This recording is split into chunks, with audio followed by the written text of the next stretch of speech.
do part 2, which is where you get to do the painting.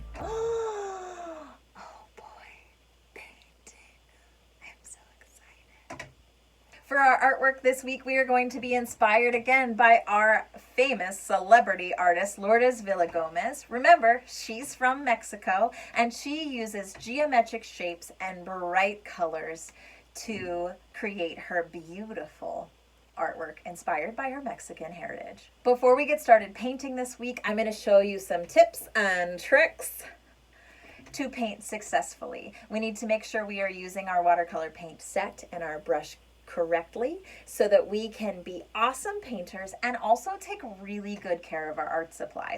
We don't want our art supplies to get messed up or ruined right off the gate, so we want to make sure we take really good care of them. So I'm going to show you some tips and help you troubleshoot some problems that you might have as you paint, and then you'll get busy adding the paint to your beautiful leaf drawing. So this week for your art project, you need your drawing of your leaf. That's number 1. If you don't have this, if you lost it, or if you didn't make one yet, go back and do part 1 so that you're on the right page. You need your artwork, and you need your watercolor paint set, and you need a cup of water. You should have a watercolor paint set from school. Make sure you pick that up. Or maybe you have your own. You might also want some scissors if you want to cut this out whenever it's all done.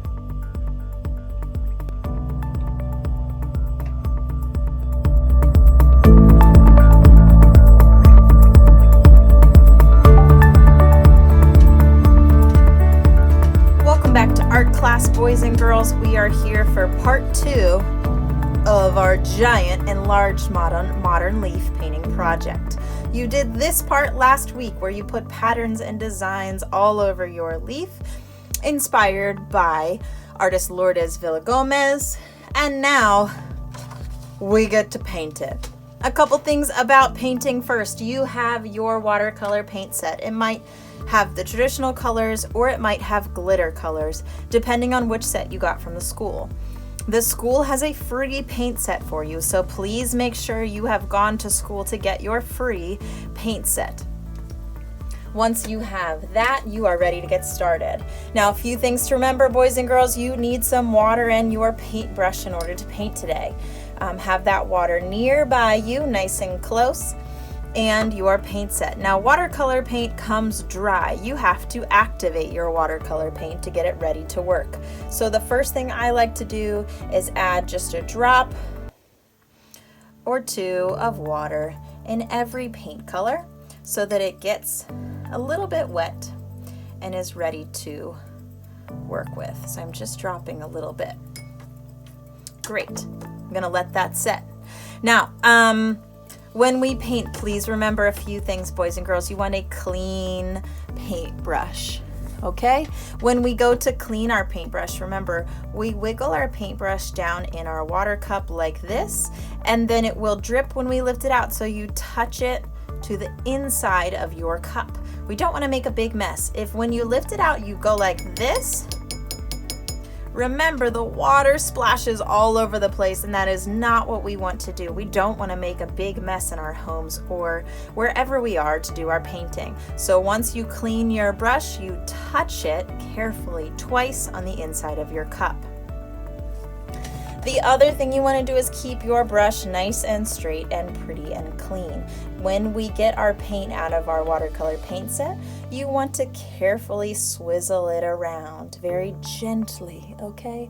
Remember, it's like your paint brush is a little tiny kitten, and you want to very carefully use that little tiny kitten to get your paint. If you take that and squish it really, really hard, you might hurt the kitten and you'll give your brush a crazy bad hairdo. That's not good. You do not want this to happen to your paintbrush, boys and girls, or this. I know it looks cool, but it's very bad for our little paintbrushes. We don't want our bristles to go all crazy. We need our paintbrushes to last. So very carefully, just with the tip of your paintbrush, you are going to get your paint. Okay, so once we are ready, we take our paintbrush, and to add paint to our brush, remember, we just very carefully wiggle it gently. You do not have to push hard. And then you loading. Stop is what we usually do. And then you will have plenty of paint to work with. Now, if your paint is a little light like that, you need to get a little bit more paint on your brush to get those beautiful dark saturated colors. Make sure you have some water on your brush so that you can paint really nicely. As you paint, your brush will run out of paint and water, so make sure you keep your brush wet, and then you can always go back in and add more. Again, if it's light like this and you want it dark, get a little bit more paint on your brush and you can add more color. Okay? If I want to use yellow now, I need to clean my brush. So remember, wiggle it in that water cup, touch twice to dry it out, and then you can get your next color without harming it. Now I have a lot of paint blobbed on here, okay? I don't need to blob watercolor paint on my brush whenever it's time for me to paint. So don't let it blob on, okay? That's not how watercolor paint works. Gorgeous. Last thing to remember, boys and girls, is that if you paint with watercolor paint and you have it nice and wet, great. Let me clean my brush. Now I want to put another color right next to it. So I'm going to use blue. Don't paint a wet paint right next to another wet paint, because if you try to do that and you paint one wet color next to another wet color, you will see they will start to bleed and mix, and that might not be the look that you're looking for. Now it looks okay with my blue and my yellow because that makes green as it mixes, so I got kind of lucky there. But if I try to get orange in between this purple slice, you'll see it's going to mix and get a little bit muddy. So if you want to put your orange next to your purple, wait until your purple is dry. Where my purple is dry and I paint my orange next to it, it won't bleed. Okay? So a couple tips to keep in mind while you are painting today, friends. So to be like Lourdes Villagomez, I want to fill this with tons of really cool color. Take your time as you paint today, friends, and fill it up. I can start by painting my plain sections first, and remember, use the tip of your paintbrush to do some straight edges. Drag that paintbrush like you're walking a dog. Get some more paint. I like to do the outlines first when I paint my sections, boys and girls, and then I wiggle my brush back and forth to fill in the middle. That's the best way to paint with our watercolor paint. And I'm going to use blue a few more times before I wash my brush. I'm going to keep filling in. Now, boys and girls, you made some really cool patterns and designs. You can choose when you paint in to cover up the whole pattern with one solid color like this. Or you can choose to get very detailed with it and fill in different sections with different colors. And you can do this by using just the very pointy tip of your paintbrush. Notice how I do the outline first and then I fill it in. So you can choose. I think it gets pretty fun if you start filling in your specific patterns with colors and then do the outlines of them, but that's up to you. So as you are working, please take your time. Use the tips of that paintbrush in order to fill in tiny little bits. If your color gets a little bit light, add some more paint to your brush. And remember, if you want to paint two colors next to each other, wait for it to dry before you paint there again, because you don't want it to bleed. So I'm not going to do any more of these squares until my yellow have dried, and I'm not going to do anything behind my green dots until my green has dried, or else it will bleed. So I'm going to jump around and paint some other stuff instead.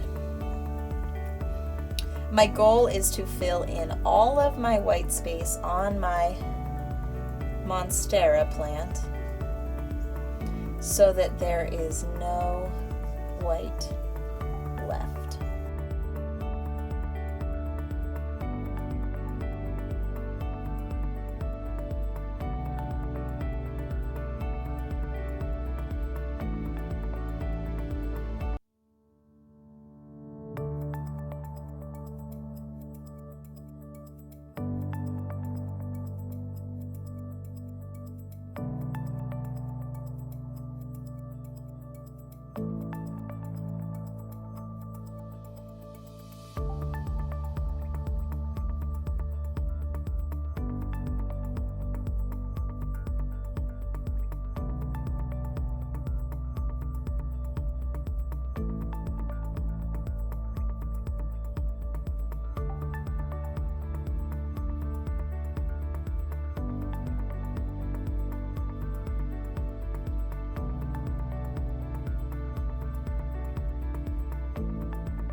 beautiful. Boys and girls, my leaf is totally finished. I've painted in all of my patterns and sections. Now, I kind of rushed at a few spots and I painted my background before my hearts were dry. So they kind of bled a little bit into the sections. If you want to be very patient and wait until those sections are dry, your artwork will turn out really, really nicely. So be patient. Now, I want to cut this out, but I have to wait. I'm going to let it set right here until the whole thing dries, and then I will cut out my leaf and it will be finished. Awesome! You finished your leaf! It's so colorful and crazy. It makes me so happy. I hope yours makes you happy too.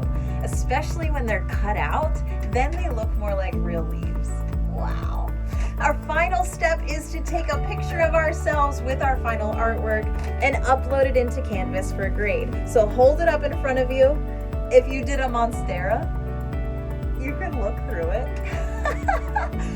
And then take a picture of yourself on your Chromebook and upload it into Canvas for your grade.